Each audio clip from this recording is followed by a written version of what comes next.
So, and I think what can often happen is sometimes people go, oh yeah, I want to work in this niche. And they'll do it for maybe a few months, maybe 6 months. And then they're like, oh, I'm not seeing a lot of traction.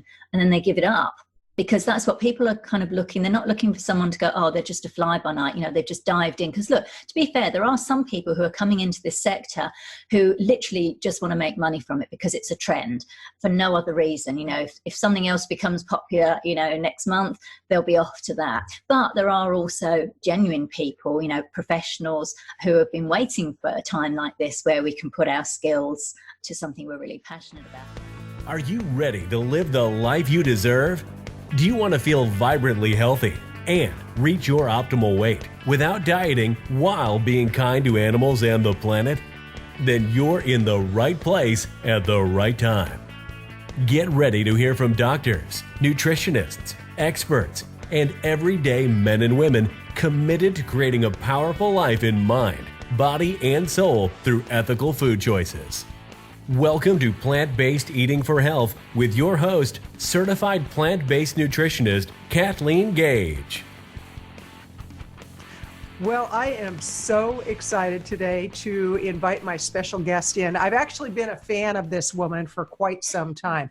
When I first went plant-based, in the fact that I am an online marketer, I was looking for information on how to market a plant-based vegan business, and Katrina Fox's name kept popping up all over the place. And I thought, this woman knows what she's doing. Want to tell you a little bit about Katrina. She's got quite a resume, and I'm gonna just hit on the high points because during our conversation, I'm sure she'll share a lot with us. But she actually is the author of Vegan Ventures, and that's one of the first products I bought from her. It was something that I thought, you know, if I'm going to get serious about having a plant-based business, I definitely need to go to the expert. So I got her book, Vegan Ventures. She also is the founder of, it is Vegan Business Media.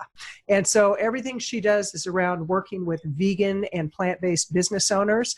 And she also has a podcast called Vegan Business Talk. Talk about branding. Everything is vegan, vegan, vegan. That's awesome. And then she is starting Plant Powered Women's Network in June of 2020. And right now, as we're having this conversation, we're right at I don't know if it's the beginning, middle, or end of COVID-19, which kind of puts a different twist on everything. So Katrina, great to have you here. Oh, it's delightful to be here, Kathleen. Thank you so much for inviting me. You bet. And you might have detected that we both have different accents. And where she lives, they say I have a strong accent. Where I live, I say she has a strong accent. She's from Sydney, Australia, originally from the UK. And actually, her first introduction to vegetarianism was at the age of 11. I've done my homework. And she became an ethical vegan in 1996. So I'd like to start there and find out, what does that mean to be an ethical vegan? Yeah, so when I didn't know the word vegetarian when I went vegetarian at 11. All I knew was that when I found out where the beef burgers and the fish fingers and the chicken came from, and that they were actually animals, and I was a big animal lover, I was horrified. So I just said, I'm not eating those anymore. I'm not eating animals anymore.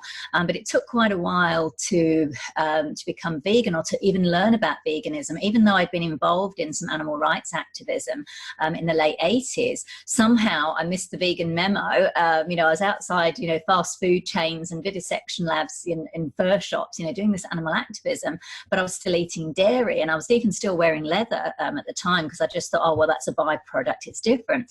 It's amazing how we can be taken in. And it really took until the mid 90s when I was on an animal rights demo, and I was eating a sandwich. Long story short, I offered my sandwich to a school teacher who was sitting next to me. We were on a coach trip against a vivisection lab, and for a protest, big national protests. And she said, it's, I think it was Marmite and cheese, which is like a savory spread thing with cheese in it. And she said, oh, I'm vegan, I don't eat cheese. I said, oh, it's vegetarian cheese. I said, there's no animal rennet in it, very proudly. And then she explained to me the whole, what happens in the dairy industry. And I was just mortified. I thought, how could I not know this? I, like everyone else, was taken in by these billion-dollar industries.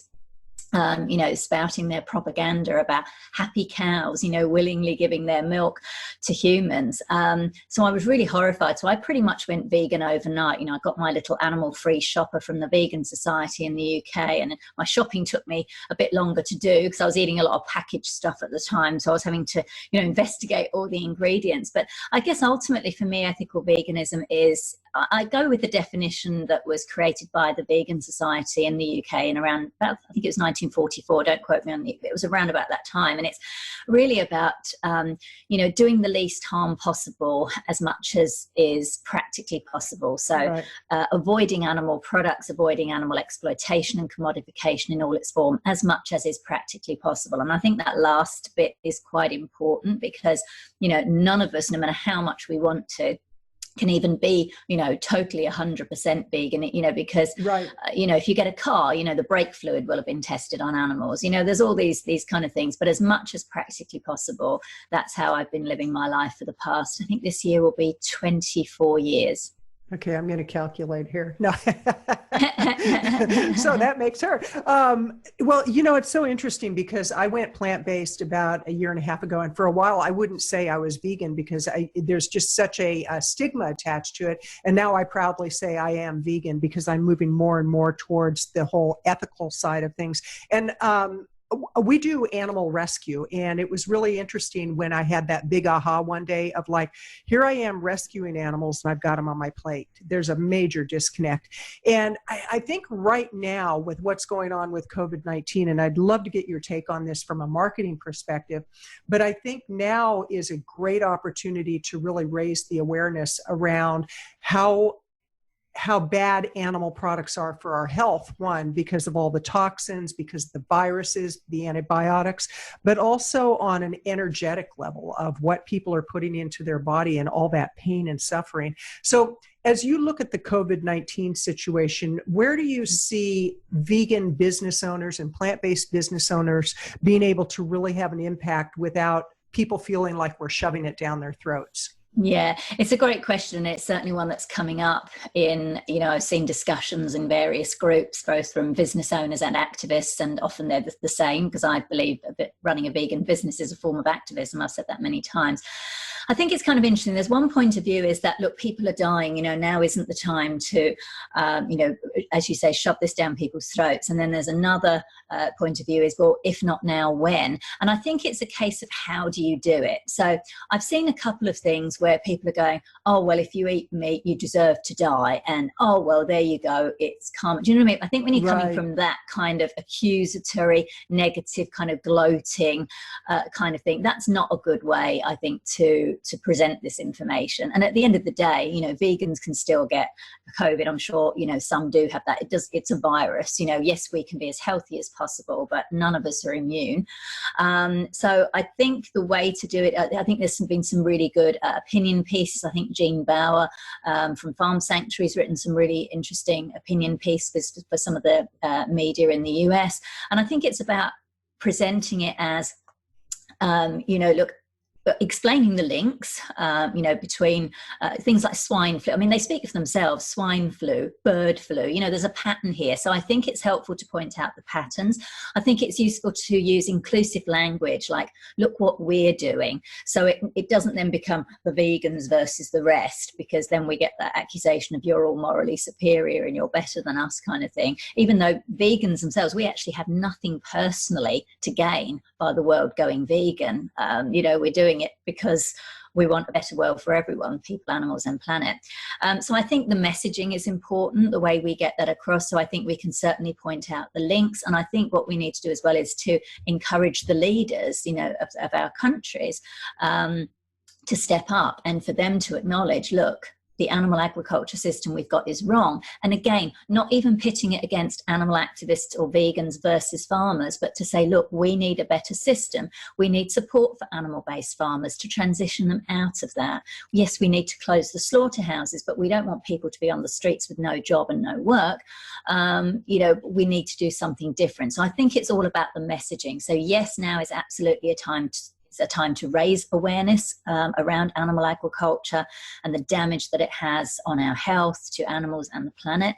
But I think we have to get the messaging right, and not to be kind of pointing the finger Right. and creating that us against you. It's like we're all in this, you know, and none of us were born, well, I say none of us were born vegan. Of course, there are now young people who have been vegan from birth, which is amazing. But certainly I haven't been. Yes, I've been vegan for 24 years, which is kind of more or less half my life. But I you know, I was going to animal rights demos in the late 80s, wearing leather and eating dairy and thinking I was, you know, I knew everything kind of thing. So I think we kind of have to remember that we're all brainwashed by these billion-dollar industries. And so I think we have to have a bit of compassion and to just get that messaging right, to just try and spark that awareness in people, to point out those links, but not do it in a kind of, you know, well, it's all your own fault kind of thing, and I'm glad you're going to die. Do you know what I mean? I don't think that's kind of helpful. So I think it's all about the way we do it.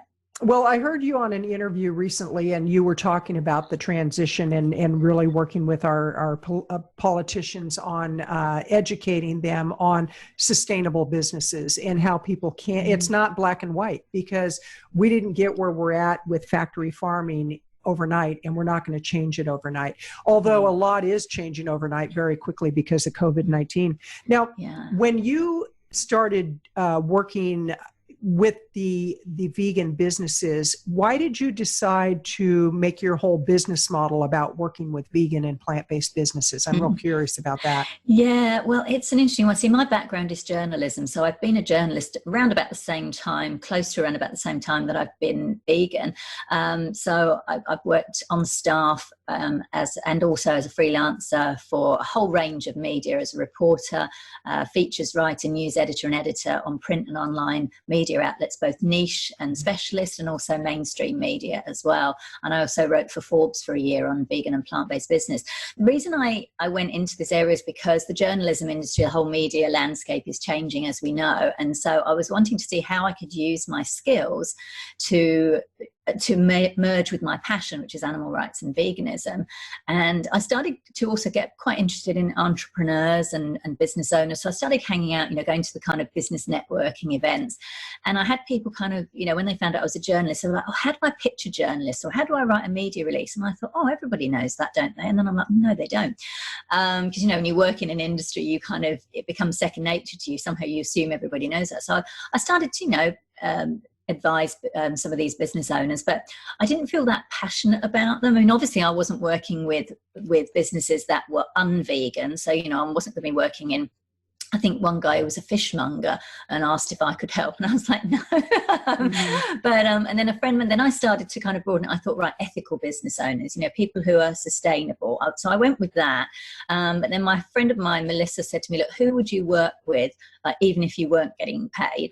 And I said, oh, vegan entrepreneurs. And at the time, this was 2015, around about where, no, yeah, 2014. She said, who? And I said, vegan entrepreneurs. And she said, oh, that's a little bit too niche. This was just before it kind of all, you know, exploded. And I thought, no, this is where I'm at. So it took me a little while to change my LinkedIn profile, like to say, you know, vegan this, vegan that, and as you say, the word vegan is everywhere. And I just kind of put it out there. I love the word. I would like to demystify it and put it out there.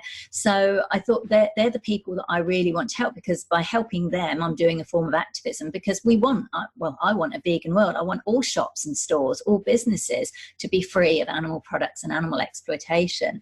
And so that kind of coincided with, you know, vegan and plant-based trend really taking off. And so I've managed to sort of, find my niche. That said, as you mentioned, I have recently pre-launched the Plant-Powered Women's Network, which is a global ethical leadership community for vegan and plant-based women. And I did use plant-powered deliberately there, because I know not everyone loves the word vegan as much as I do. And with that particular project, I do want to kind of just have more people be open to coming in the door. Like you said, I love what you said earlier. You said initially, you know, you went plant-based, and now you do, you know, embrace the word veganism, and that's great. So I would love to have people like you go, you know, if I called it vegan you know, a women's network, whatever, you might not have initially been attracted to it, but because it's plant powered, you might. And then when you come into the fold and you're hanging out with other women, then, as you say, you get exposed to these other things around health, around environment, and of course the ethics in regards to animals. And I will be joining the network. I was just looking at it before we started our conversation. And, you know, lovely. One of the things for me, I've been in business 26 years. I've been an online marketer for about 20 years.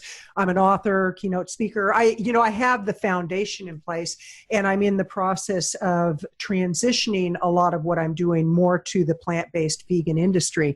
And one of the things I did, I got my certification, the certificate of completion through Cornell University for plant-based nutrition. And it was a dear friend of mine who's a physician assistant who works with his patients on going plant-based. And he said, you need to do that. It'll really help you just to raise the awareness. I have a Facebook group. I have a podcast show. And so for me, I see a lot of value in hanging out with other professional women who are in the plant-based world and the vegan world. How do you plan to grow that network besides doing things like this? And I'm sure having your members tell other people about it. But what would you say for somebody who's thinking of starting their own group or their own business? What are maybe 3 or 4 strategies for somebody who's fairly new to business and they do want to have a plant-based or a vegan business, or they want to help a plant-based or vegan business to grow? What would be your recommendation? I think the number one thing, and this is what I've done, is, and I think it's what you're doing as well, Kathleen, is to show up, and to show up consistently. Like you said something interesting at the beginning there when you said, oh, you were looking at, you know, starting your own business in the plant-based space, and my name kept coming up. And I have a lot of people say that to me. They're like, oh, you seem to be everywhere. Now, in reality, I'm not, but I am consistent, and I am, I guess, in a fair few places. I take advantage of opportunities, and I create opportunities. So 4 years ago, so I was just working as a journalist, actually it will be 5 years ago now, and I just decided to write the book, Vegan Ventures, and there was nothing out there like it. So I thought, right, that's a sign from the universe, I'm meant to do it. So I just started reaching out, and people were connecting me. And so writing the book was a really great way of connecting with people, because I was requesting interviews from them.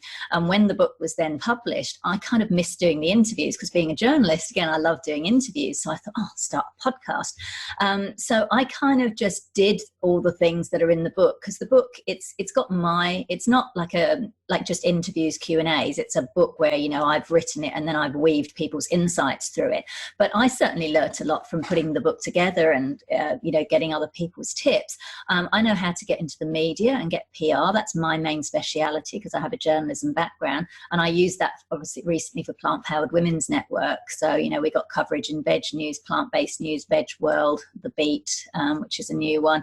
I think there's another, Veg Economist, so all the majority of the mainstream vegan media so far have covered it. It's got to be obviously a worthy news story. So I think you've just got to kind of keep putting yourself out there, be part of these groups, participate in these groups, put out good content that people are interested in. And in the beginning, you might not have a huge readership or a huge viewership or listenership, but you just keep putting yourself out there, connecting with people, following people on social, comment on their posts, that you like their work, share other people's work as well. And then gradually and that's the best part of being in a niche, is that then, your name keeps coming up, and then people are kind of like, oh, okay, they're serious. And there's a reason why I say it's consistent, because it took me a few years to really build up my brand as, a vegan business specialist.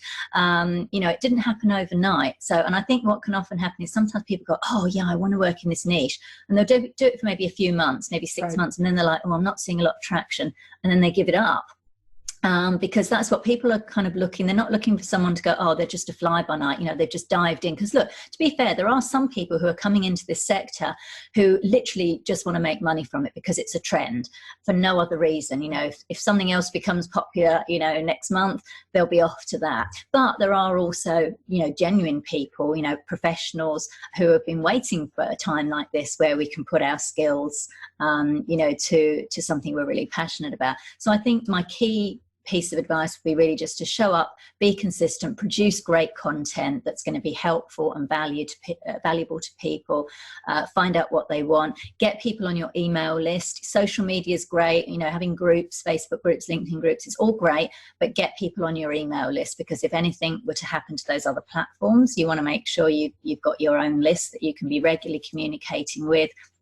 Give more than you sell. So, make sure you're offering valuable content, but also don't be afraid to sell. And I think that's important now more than ever in the COVID-19 situation that we're in at the time of this interview being recorded, is don't be afraid to sell, because people often think, oh, no one's going to be buying anything in this market, and it's true. A lot of people, they're slashing expenses. It's a terrible time. People are losing their jobs. Businesses are being hit, from hospitality, restaurants, even service providers.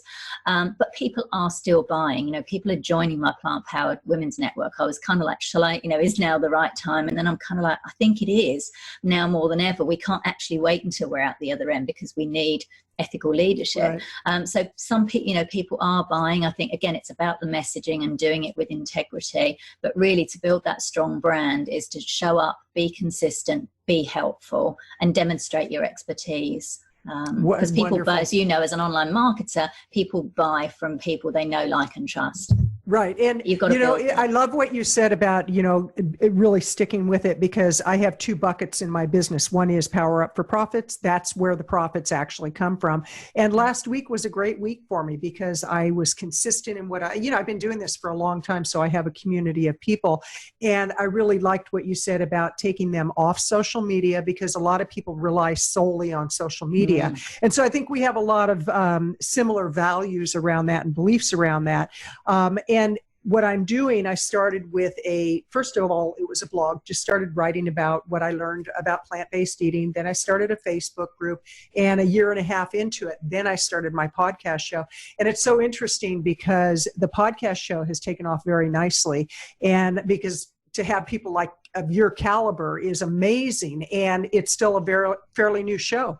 But one thing I do know is you have to ask for what you want, and often people don't do that. So what would you say to somebody who's really passionate about the vegan plant-based lifestyle, and they have an idea for a business, and it will require either asking for funding, asking for collaborative partners, asking for something, and yet they're afraid of being told no? What do you say to people like that?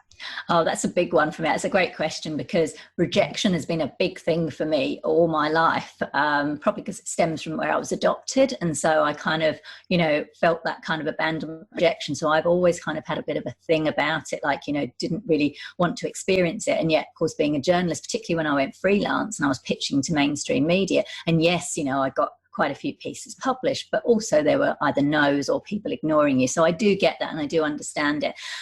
One of the things that I've learned is that if you, like you said, if you don't, and we were taught as children, I remember being taught as a child. I mean, I'm 54 next month, actually this month, oh God. So I remember being told as a child, don't speak until you're spoken to, you don't ask for it. It's like completely the opposite.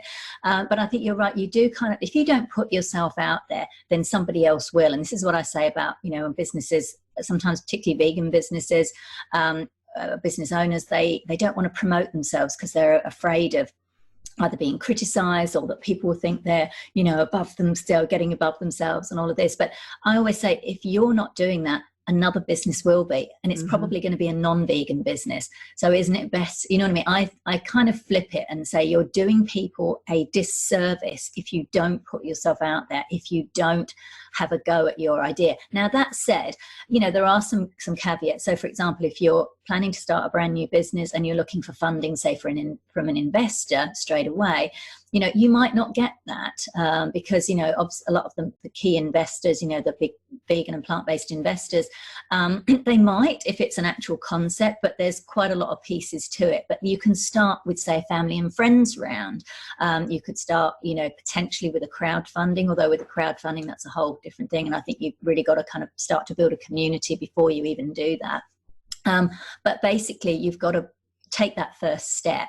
And that first step could be like you did, like, you reached out. I hadn't heard of you or your show. I'm really glad I have, but you reached out and said, would you come on the show? I could have replied and thought, no, I'm a bit busy, but I thought, no, okay, she seems cool. Yeah, I'm going to do it. Why not? So, cool. that was my experience. I'll agree with you. I am cool. So there you go. You are cool. There you go. But that was like when I put feelers out for my book, Vegan Ventures, I got some really great people on and I just asked them. Now, some people didn't get back, or some said, no, I don't think so.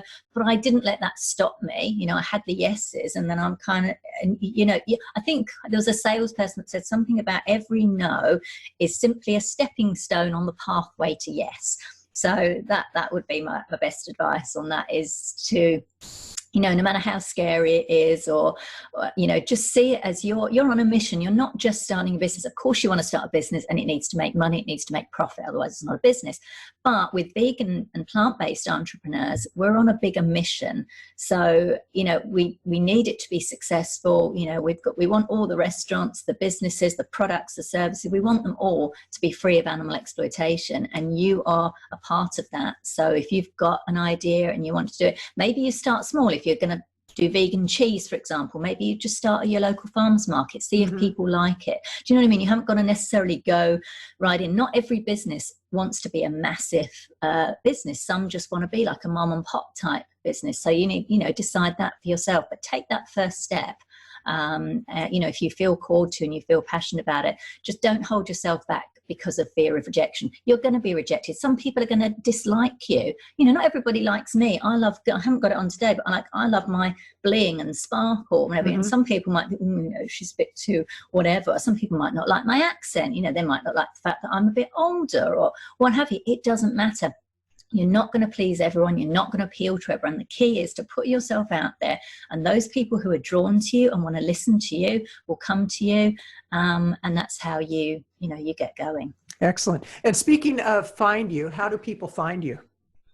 Me personally, veganbusinessmedia.com is probably the best place, and then there's links to my socials on Facebook. I'm on Twitter and Instagram, and there's a YouTube channel for vegan. And we'll be putting that all in the show notes. So there will be plenty, plus a link to your book and a link for people to sign up for the Women's Network. And I'd love to hear more about what your plans for the Women's Network, what you're going to do. It's an interesting one because the way it came out kind of differently, because I actually had a couple of business coaching sessions with a friend of mine in the UK who I'd reconnected with, because again, even though I was working with vegan business owners and entrepreneurs and helping them with PR and this kind of stuff, I felt like I was being called to have a bigger impact in 2020. And I think a lot of people felt that. We knew that 2020 was going to be pretty full on. We don't think any of us quite saw exactly how it would pan out. But initially I was going to have this kind of big fancy international live event either in the UK or the US, and then COVID-19 hit, so I had to do the thing that everybody's talking about and pivot. So I basically had the idea for a global ethical leadership community for vegan and plant-based women. And the reason is because we need ethical leaders. If you look at the UK, the US and Australia, where I'm based, our leaders are really not doing a great job, to say the least, and particularly in the midst of this crisis. And I'm not saying that women as a gender are any better or any worse. I'm not doing that kind of stereotyping. But I think it's interesting that the Prime Minister of New Zealand is a brilliant example of an ethical leader, Jacinda Ardern. She's not vegan yet, but you never know. But I think we do need more vegan and plant-based women, and women in general, stepping up into positions of leadership. And I don't just mean in politics or business. It could be in NGOs. It could be in your local community. But like you said, a lot of people, and sometimes it can be more women than men, are afraid to maybe take that step or put themselves out there, publicly. I think women on the whole tend to suffer more from imposter syndrome, like, who am I to do this? Again, I don't like to stereotype, but I think, generally speaking, that I've certainly seen that from my experience. So this is really, the idea is to bring women together, but also to, create, initially we'll have obviously some virtual, live trainings, live webinars in different aspects of ethical leadership. So that's the key. And then down the track, I'd love to develop a leadership program specifically for vegan and plant-based women. and have some live events when we can get back out there, perhaps on a local level, have some chapters. So those are the kind of plans. At the moment, at the time of this recording, I'm in pre-launch because I wanted to kind of put it out there to see if there's enough. It is a paid membership. It's $99 for a year. That's the special offer to kind of get people interested. If enough people sign up, and that's a great tip, I think, as well, for anyone who's wanting to start a business, is to do that market research. Don't spend a fortune, building out a platform, that whole build it and they will come. Right. I thought, so I've just I'm in promo mode at the moment. So I've put it out there, already had a really good response. I'm very heartened by the response. So it's in pre-launch mode. And by the end of April, I will make a decision. Okay, yes, there's enough interest here. We'll start to build out the platform. So yeah, that's kind of where that's at the moment. Well, I definitely plan to help promote it because, as I was looking at the direction things are going, because the more I get into the whole lifestyle, and it is a lifestyle for me, it's not just about what I eat. It's about a mindset. It's about a spiritual connection to animals, to the earth, and all of that. But the further I get into it, the more I want to do. It's like I can't seem to get enough of it. I love it. Thank you. So you're going to have a very active member for sure. And once I join, then I'll tell other people about it. I'll put it in my Facebook group. We're talking about it on my podcast show. It'll be on my blog. So, I'm going to do what I can to spread the word because I really Thank you so much. Absolutely. Kathleen. I love what you're doing. And like I said, I see it very much as a collaborative thing. So I'm very open to what do members want? This isn't just about me. Oh, I'm going to create something and you have it. That's why I'm out of my comfort zone with this. With Vegan Business Media, I know how to launch, a site and create great content and do PR and all of that. That's in my comfort zone. This is outside of my comfort zone because I know I'm relying on other people to join, to be part of this, to collaborate with. So it's exciting and a little bit terrifying, but that's okay. But it's very much collaborative. So I very much look forward to, with your amazing skills, I'm sure you're going to be a big collaborator as well. So absolutely. Really and when you break it down to the tiniest amount of money, it's less than 30 cents a day. It's like, come on, it's a penny. Oh, that's a good one. Yeah, I've done it. I think it's $8 a month or $2 a week. I hadn't thought to break it down to a day. Thank you. Yeah, you bet. So, but this has been great. I really appreciate your time. I appreciate that you've shared with the community what you're up to. And what I'd like to know is, where do you see everything with the whole movement? Because it is a movement for all of us. Where do you see this going once we get through the whole COVID-19 pandemic? Yeah, well, I think obviously the vegan and the plant-based business sector and lifestyle, it's definitely a trend. It's not a fad. It's something that's been growing and growing. The plant-based meat sector, the plant-based dairy sector have been really kind of growing. Now, obviously, all businesses, vegan or otherwise, have taken a hit in this particular during this crisis. But I think when we come out of it, again, I think as long as we keep getting our messaging right and putting that message out there, I think this is actually a good opportunity for, vegan food businesses, for example, to, remind people, hey, stay healthy, keep well, keep putting those messages out, getting the plant-based doctors who are continuing to put their messaging out. Same with the environment, to say, because I think before COVID-19 hit, climate change was being described as a crisis, so I think we've got to keep reminding people once we get out of that to not just kind of go, oh, well, we're out of it now let's go back to normal. And I don't think we will anyway. We're going to see a new normal. And I really hope that I think vegan business owners, vegan entrepreneurs, and anyone following a vegan lifestyle, even if you're not running a business, have a great opportunity to keep putting that messaging out there, that, plant-based lifestyle, veganism, it's better for you, for people, it's better for the planet, and it's better for animals. Absolutely. Well, this is Kathleen Gage, and I've been talking with Katrina Fox, who is the owner and founder of Vegan Business Media. She's got Vegan Ventures, her book, and Plant Power Women's Network is another one of her main projects. And let's see, Vegan Business Talk, that's the podcast show. So be sure to tune into Vegan Business Talk. We'll put the link below.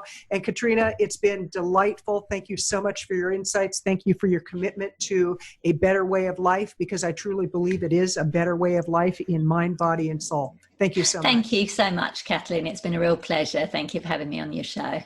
Thanks. Thank you for your commitment to an ethical life through plant-based food choices. The kind of choices that are kind to your body, the environment, and most of all, animals. Be sure to leave a review and rating of the Plant-Based Eating for Health podcast show.